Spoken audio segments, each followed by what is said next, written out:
Hello students, this is my another video on transportation engineering. So till this far we have completed the first unit that was introduction in transportation engineering. Now I will be teaching the unit 2, which is the geometric design as it is depicting in the screen. In geometric design, we shall know that the cross-section element, cambers, shoulders, side distance, horizontal curves, super elevation, extra widening, transition curves and gradient, vertical curves, summit and valley curves. All the things we will get to know in this unit.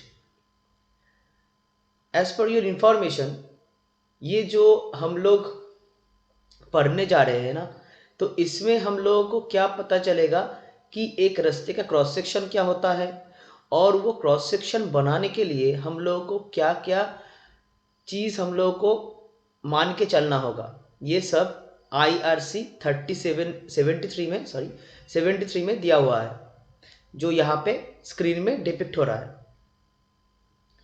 तो अभी ये सब हम detail में जानेंगे।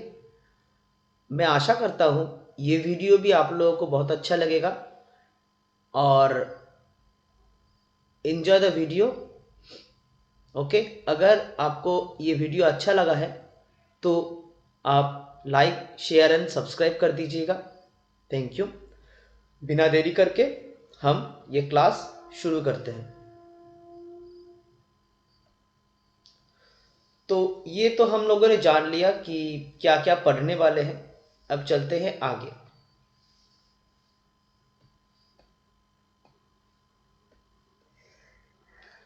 अब ये है यूनिट 2, हाईवे जियोमेट्रिक डिजाइन। अब यहाँ पे पहला चीज जो हम पढ़ने वाले हैं, स्किड। क्या होता है ये skid? When the brakes are applied, the wheels are locked partially or fully, and if the vehicle moved forward, then the longitudinal skidding takes place, which may vary from 0 to 100. ये क्या बता रहा है? मान लो एक गाड़ी कोई रास्ते के ऊपर स्पीड से चल रहा था, बहुत स्पीड से चल रहा था, फिर झट से ब्रेक मार दिया।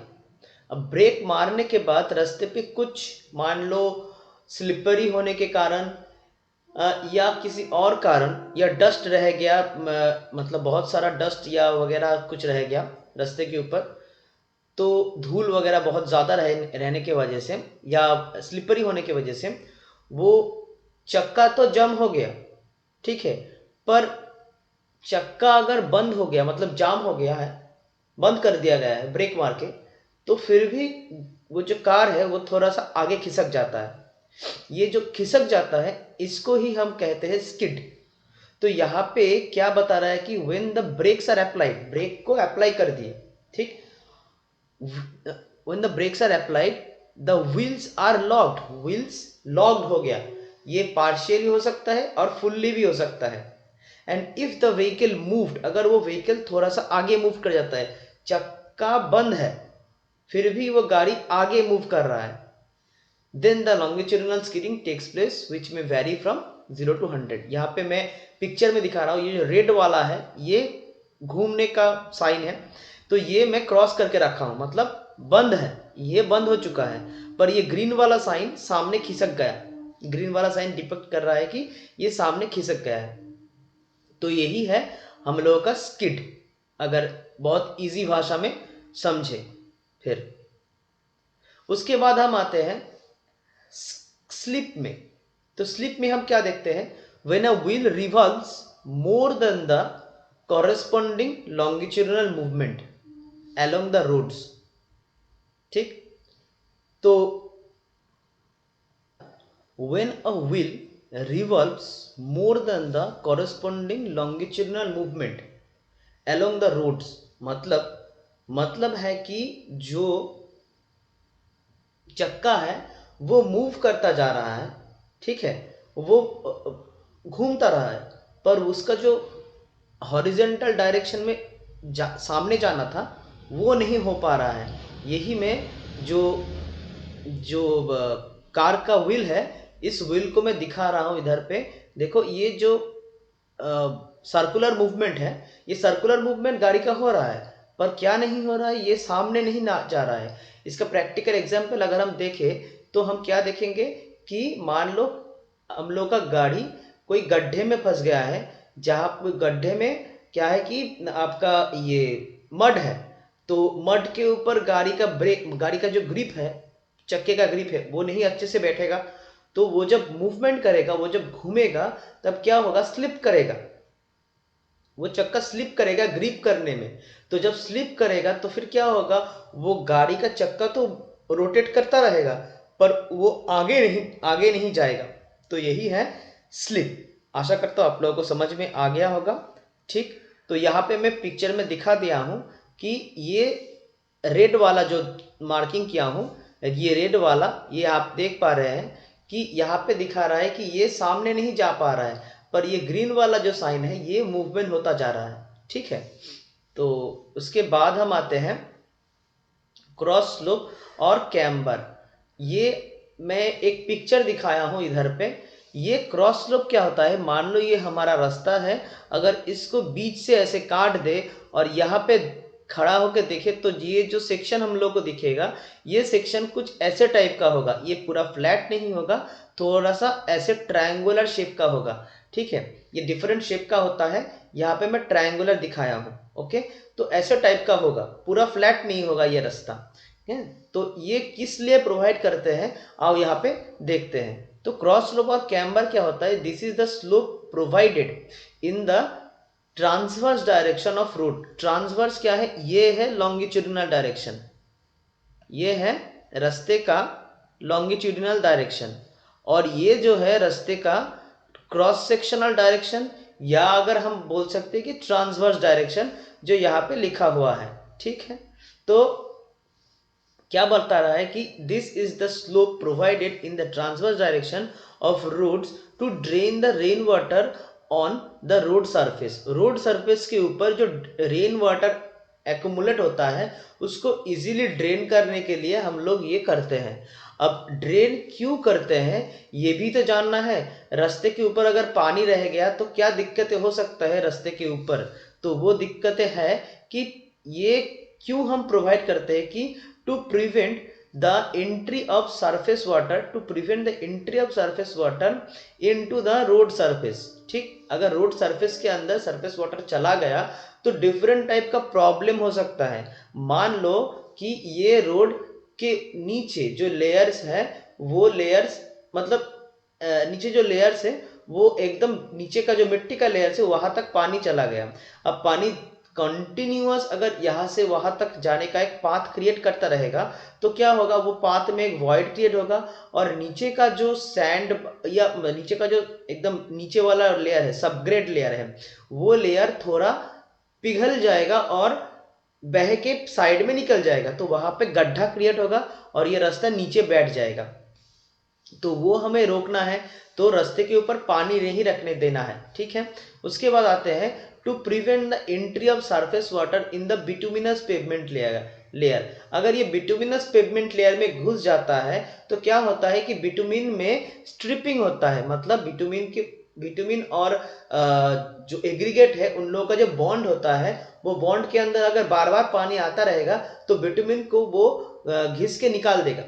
वो ऐसे नहीं घिस के निकालेगा, क्यों क्या हो रहा है कि ये पानी और ये एग्रीगेट और इसके बीच में बिटुमिन है। अब क्या होगा, जब पानी आएगा और ऊपर से वो रास्ते का जो वायरिंग होगा, मतलब जब गाड़ी जाएगा तो वायरिंग होगा ना, तो वायरिंग के वजह से बिटुमिन ये एग्रीगेट के ऊपर से स्ट्रिप करके घिस के निकल जाएगा, वो पानी अगर ज्यादा रहेगा तो अगर ऐसा होगा तो रास्ते के ऊपर वो जो एग्रीगेट दिए हुए रास्ते को बनाने के लिए, वही एग्रीगेट लूज होकर रास्ते के ऊपर खुला रहेगा, तो उससे क्या होगा, स्लिप हो सकता है। स्लिप मान रहे हो ना, मतलब तुम एक बाइक से जा रहे हो और जो रास्ता है वो ठीक ठाक नहीं है, उसका जो एग्रीगेट है वो बाहर लूजली पड़ा हुआ है, तो क्या होगा, तुम सामने जाते हो, सामने जाके तुम एक ब्रेक मारते हो, फिर क्या होता है, तुम्हारा गाड़ी तो रुक जाता है, चक्का तो रुक जाता है पर ब्रेक पकड़ नहीं पाता है गाड़ी, वो सामने खिसक जाता है। एक्सीडेंट हो सकता है, डिफरेंट टाइप का, बहुत टाइप का एक्सीडेंट हो सकता है। तो ये सब हम लोग को रोकने के लिए हम लोग को पेवमेंट ऐसा प्रोवाइड करना होता है, कैम्बर प्रोवाइड करना होता है। तो फिर क्या है, to prevent the entry of surface water in the bituminous pavement layer.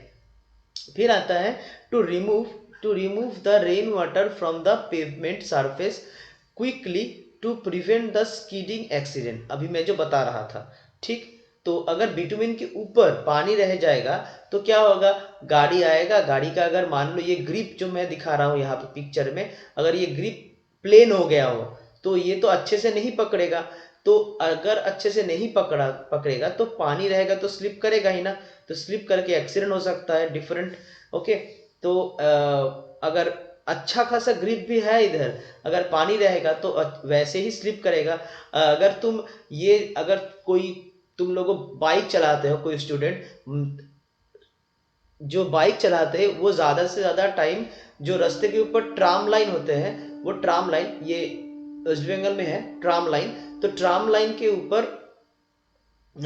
Bike चलाना अवॉइड करते हैं ज़्यादा से ज़्यादा लोग। क्यों? क्योंकि ट्राम लाइन के ऊपर अगर पानी रहे, मतलब बारिश का टाइम अगर ट्राम लाइन के ऊपर पानी रहता है तो जो ट्राम लाइन है उस लाइन के ऊपर बाइक फिसल जाता है, स्किड करता है, ठीक है, मतलब स्लिप करता है।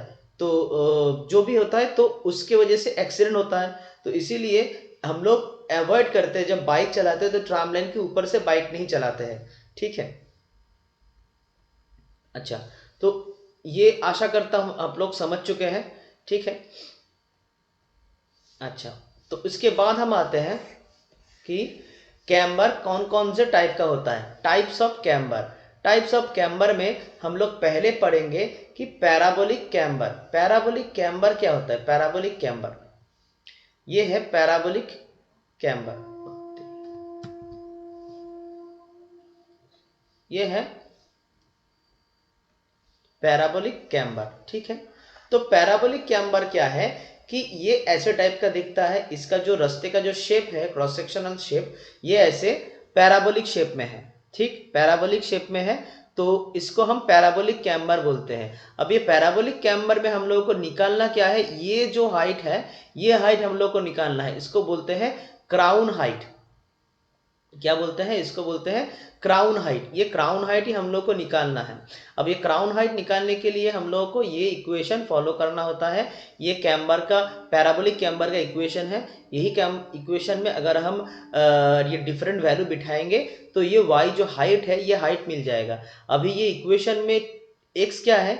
x है ये कोई एक साइड से आपका डिस्टेंस, ठीक है, यहां से मान लो यहां तक डिस्टेंस x, ओके, जितना दूर तक हम लेना चाहते हैं, यहां से हाफ x है, ठीक है, जितना दूर तक लेना चाहता है ये है x। और n क्या है?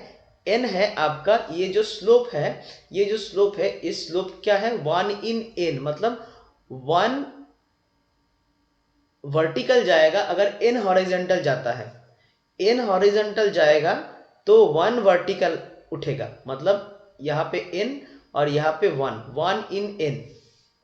तो ये n है, ये स्लोप का वैल्यू, ठीक है। और ये w क्या है? ये है टोटल विड्थ, ये वाला है टोटल विड्थ, w ये वाला है total width of the camber, ठीक है। अगर ये बिठा देंगे वैल्यू तो हम लोगों को क्या मिलेगा? कैम्बर का ये जो क्राउन हाइट है ये हम लोगों को मिल जाएगा, ठीक।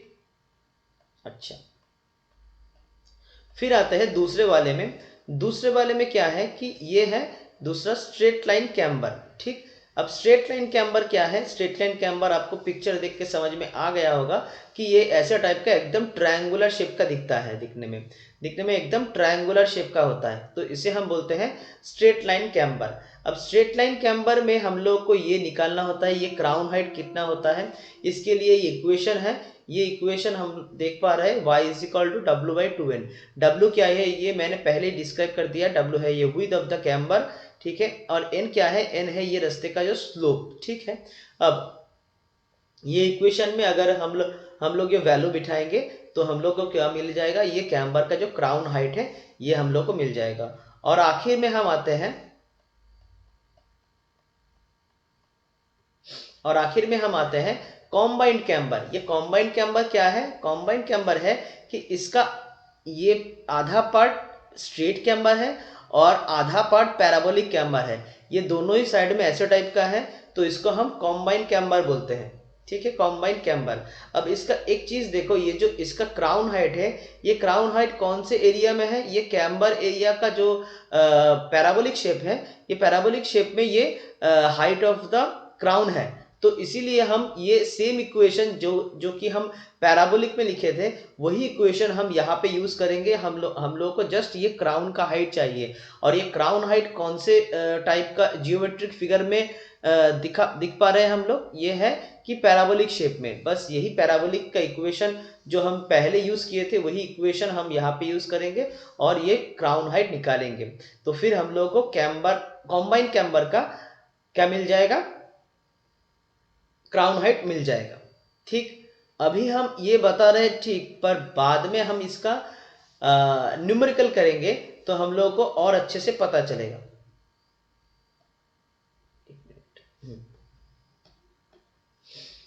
ठीक, अच्छा, उसके बाद हम आते हैं, अभी ये क्या है, टाइप ऑफ रोड सरफेस के ऊपर डिपेंड करके। ये जो हम लोग वन इन एन बार बार दिखा रहे थे ना हम आप लोगों को, वन इन एन, ये वाला चीज, तो ये वन इन एन कैसे चूज करेंगे, ये कौन से रास्ते के लिए कितना होगा, ये सब हम अभी देखेंगे। ठीक है, ठीक है, अभी आते हैं ये चार्ट में। ये चार्ट पे क्या दिख पा रहे हैं हम?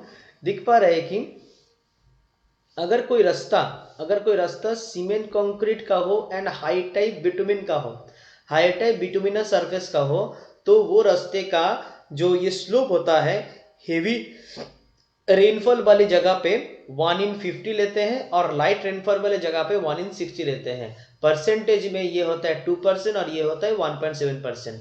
फिर आते हैं थिन बिटुमिनस सरफेस। अगर बिटुमिनस सरफेस का थिकनेस जो होता है वो अगर थिन होता है, तो हम लोग ये इक्वेशन, ये वैल्यू लेते हैं। थिन बिटुमिनस सरफेस के लिए हम लोग ये वैल्यू लेते हैं।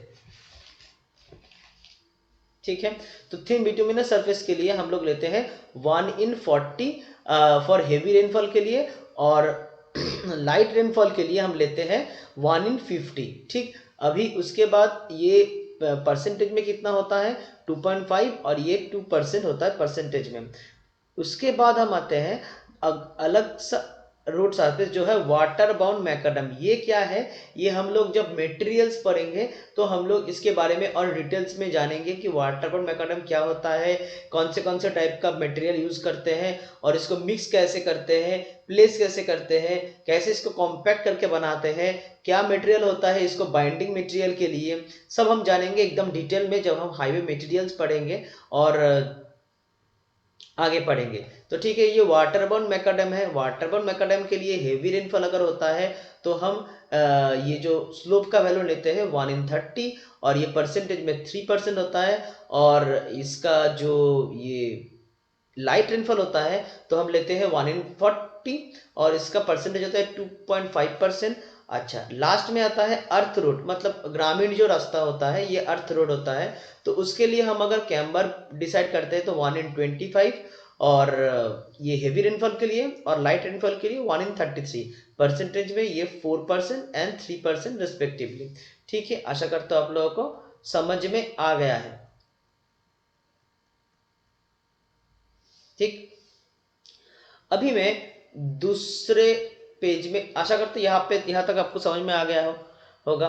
तो अभी हम दूसरे पेज में जाते हैं। यहाँ पे हम क्या करेंगे? यहाँ पे हम एक छोटा सा मैथ करेंगे, जिससे कि हम लोग को समझ में आ जाएगा कि ये जो यूज वैल्यू दिए हैं पिछले पेज में, वैल्यू हम लोगों को मिला था, तो वो वैल्यू का हम इस्तेमाल कैसे करते हैं। ठीक है, तो हम आते हैं ये मैथ पे।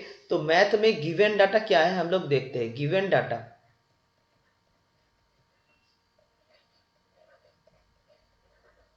गिवन डाटा क्या है?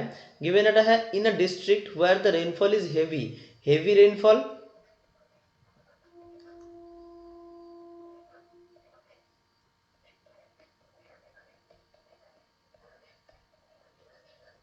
फिर आता है major district road of water bound macadam pavement, major district road of water bound macadam pavement. ये पेवमेंट कैसे टाइप का है, ये दिया हुआ है वाटर बाउंड मैकाडम, ठीक है।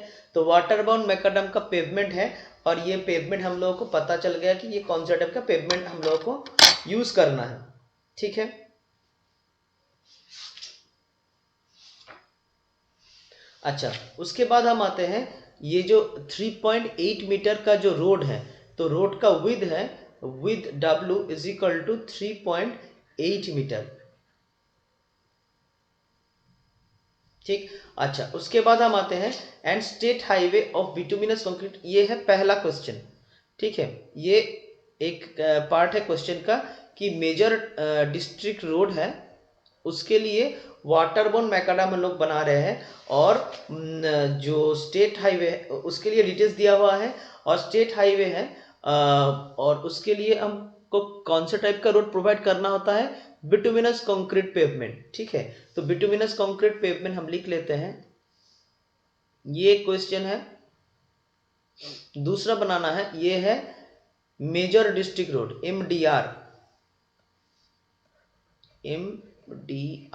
ये है मेजर डिस्ट्रिक्ट रोड। दूसरा है कि स्टेट हाईवे, ठीक। स्टेट हाईवे में हम क्या देख पा रहे हैं, यहाँ पे जो डाटा दिया हुआ है, ये डाटा है कि जो बिटुमिनस कंक्रीट पेवमेंट है, कौन सा पेवमेंट है, बिटुमिनस कंक्रीट पेवमेंट है, और रेनफॉल कैसा है, रेनफॉल यहाँ पे state highway bituminous concrete pavement Singh, अच्छा रोड है बिटुमिनस कंक्रीट,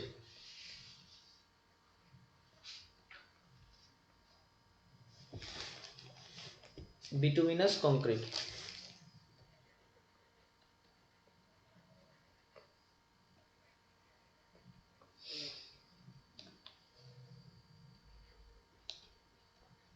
ठीक। और क्या दिया हुआ है, 7 metre wide, width of the road क्या है, विड्थ ऑफ द रोड ये है 7 मीटर, ठीक है जी, ठीक है। Are to be constructed, what should be the height of the crown with respect to the edge, ठीक है। अभी हम आते हैं स्टेप बाय स्टेप,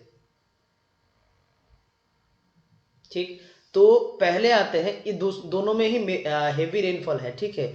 मान लेते हैं ये हेवी रेनफॉल दोनों में ही है, तो यहाँ पे कोई अलग से दिया नहीं है, and state highway bituminous to be constructed, what should be the height of the crown, ना यहाँ पे दिया नहीं है। तो हम लोग पहला केस में आते हैं, major district road, major district road के केस में, ठीक। तो हम लोगों को गिवन डाटा क्या है, हेवी रेनफॉल और वाटर बाउंड मैकाडम रोड है, हेवी रेनफॉल है और वाटर बाउंड मैकाडम रोड है। तो हम लोगों का जो 1:n होगा, 1:n, 1:n होगा, ये कितना होगा, ये होगा 1:33, मतलब 3%, ठीक। अच्छा, उसके बाद हम आते हैं W कितना है, 3.8 मीटर। अब हम मान लेते हैं कि हम लोगों ने जो रास्ता चूज किए हैं वो है स्ट्रेट कैम्बर,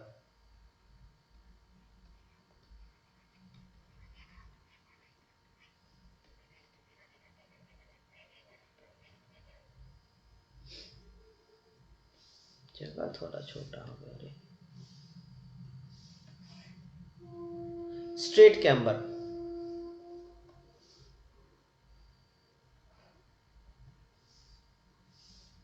तो स्ट्रेट कैम्बर में हम क्या देख पा रहे हैं, स्ट्रेट कैम्बर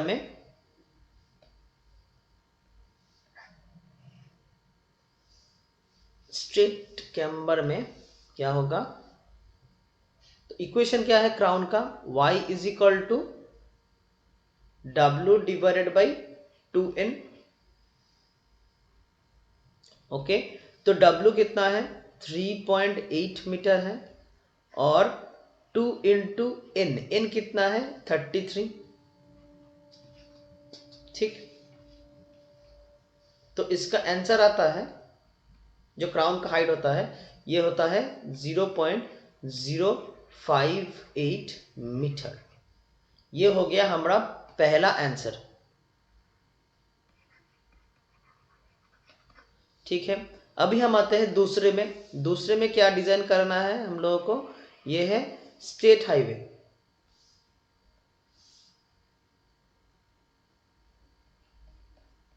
ठीक, अब स्टेट हाईवे में हम लोगों को क्या है कि स्टेट हाईवे में कौन सा टाइप का रोड दिया हुआ है, बिटुमिनस कंक्रीट रोड। सो बिटुमिनस कंक्रीट रोड अगर होता है, हायर रेनफॉल मतलब हेवी रेनफॉल होता है, तो यहाँ पे हम लोग कौन सा टाइप का 1:n प्रोवाइड करते हैं। ये स्लोप होता है 1:n। ये कितना होता है 1:50। ठीक, हेवी रेनफॉल दिया हुआ है 1:50 मतलब 2%। ठीक है, अभी विड्थ कितना है, W is equal to 7 metre दिया हुआ है। तो हम सेम स्ट्रेट कैम्बर लेते हैं।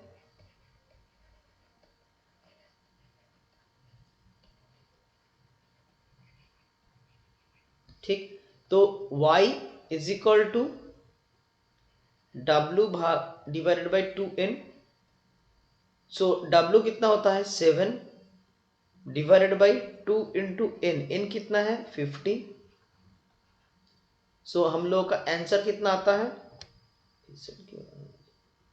आंसर कितना आता है, आंसर आता है 0.07 मीटर। आशा करता हूँ ये मैथ आप लोगों को समझ में आ गया है। ये मुझे थोड़ा जगह ज़्यादा रखना चाहिए था, यहाँ पे आ नहीं रहा है। ठीक है, कोई बात नहीं, अगले मैथ में हम थोड़ा देख के चलेंगे। तो ये आपका आ गया दूसरा आंसर, जो है दूसरा y। ये मेजर डिस्ट्रिक्ट रोड के लिए y है और ये स्टेट हाईवे के लिए y है, मतलब क्राउन हाइट। ठीक है, अच्छा, फिर हम आते हैं और एक टॉपिक पे, ये होता है ट्रैफिक सेपरेटर्स और मीडियन। ये जो पिक्चर हम दिखा रहे हैं, इस बीच में ये 4 लेन रोड है। पहले बता दे रहे हैं कि ये सेपरेटर और मीडियन हम लोग जो प्रोवाइड करते हैं, इसके लिए हम लोग को मिनिमम 4 लेन का रोड चाहिए ही चाहिए। 4 लेन यहाँ पे आप देख पा रहे हैं, लेन मतलब ये एक लेन हुआ, ये दूसरा लेन हुआ। मतलब ये क्या है कि लेन, अभी यहाँ पे हम दो कैसे बता रहे हैं, हम लोग आगे डिस्कस करेंगे कि अगर रास्ते का विद 3.575 मीटर होता है तो सिंगल लेन होता है, 7 मीटर होता है तो डबल लेन होता है। ऐसे टाइप का हम डिस्क्रिमिनेशन करते हैं लेन के वजह से, लेन के हिसाब से। तो यहाँ पे हम देख पा रहे हैं 3 मीटर मतलब एक गाड़ी का मतलब लगभग 2.44 या 2.5 मीटर होता है गाड़ी का विद। तो गाड़ी का विद अगर इतना होता है तो मान ले, तो दिख पा रहे हैं ना, ये रास्ता लगभग 7 मीटर के आसपास होगा या उससे ज़्यादा होगा।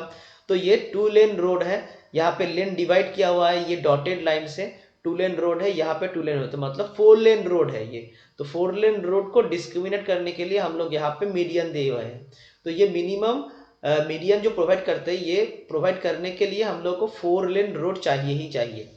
ठीक है, ये पहला चीज। उसके बाद हम आते हैं the main function of it to prevent head on collision between vehicle moving in opposite direction on adjacent लेन।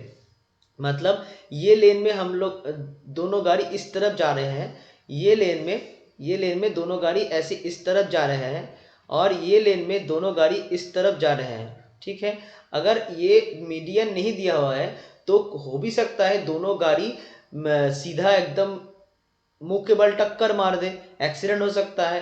तो ऐसे चीज हम लोगों को रेजिस्ट करने के लिए मीडियन प्रोवाइड करते हैं।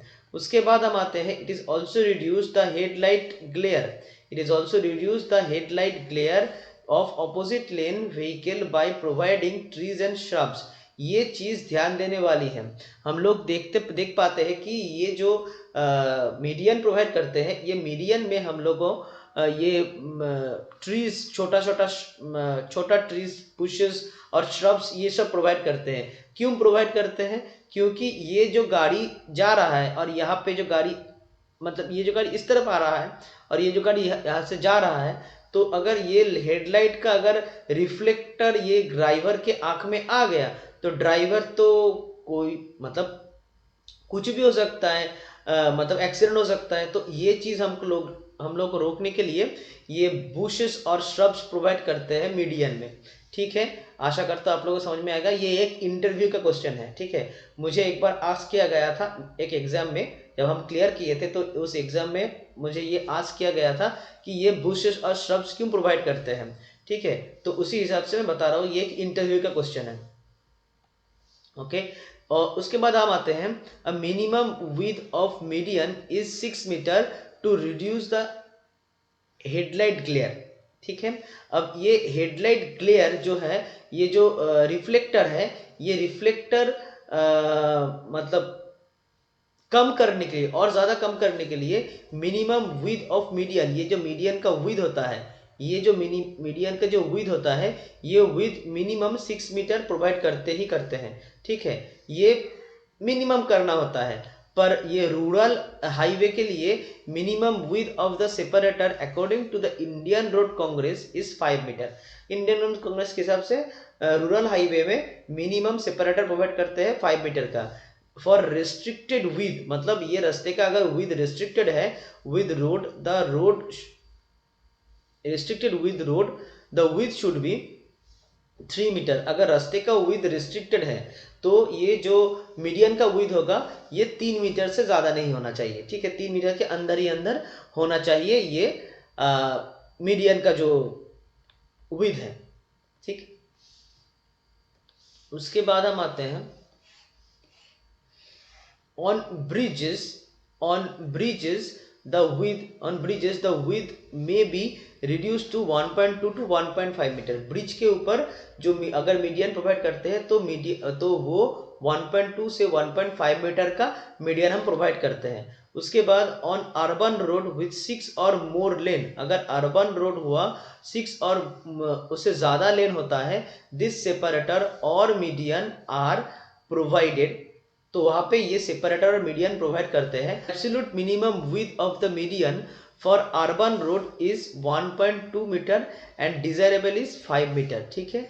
सो अर्बन रोड के लिए minimum width of median for urban road क्या होता है, 1.2 मीटर एंड डिस्क्राइब मिनिमम, मतलब प्रोवाइड करना ही करना है, ये 5 मीटर का होता है, ठीक है।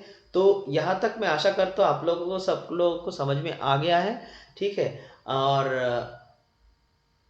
अगर मेरा वीडियो अच्छा लगा हो तो please like share and subscribe. और आशा करता हूँ ये वीडियो आपको अच्छा लगा है। मैंने बहुत अच्छे से बनाने की कोशिश किया है कि फिगर विगर डाल के दिखाने के लिए कि प्रैक्टिकल जैसा फील हो, कि हाँ प्रैक्टिकल में ऐसे टाइप का हम लोग चीज़ देखते हैं, तो आप लोगों को समझने में सुविधा होगा। तो इसीलिए मैं ऐसे फ़ोटो वोटो लगा के मैं ये नोट्स प्रिपेयर करता हूँ। अगर आप लोगों को ये नोट्स अच्छा लगा है तो अच्छे से पढ़िएगा, और ये नोट्स लिंक के डिस्क्रिप्शन बॉक्स में दिया हुआ रहेगा। So please go and visit and download it. And अगर कहीं पे प्रॉब्लम होता है समझने में कि ये चीज़ क्यों हुआ है, सो feel free to ask me in comment box. I will try my best to make you comfortable with your question. Thank you very much and take care.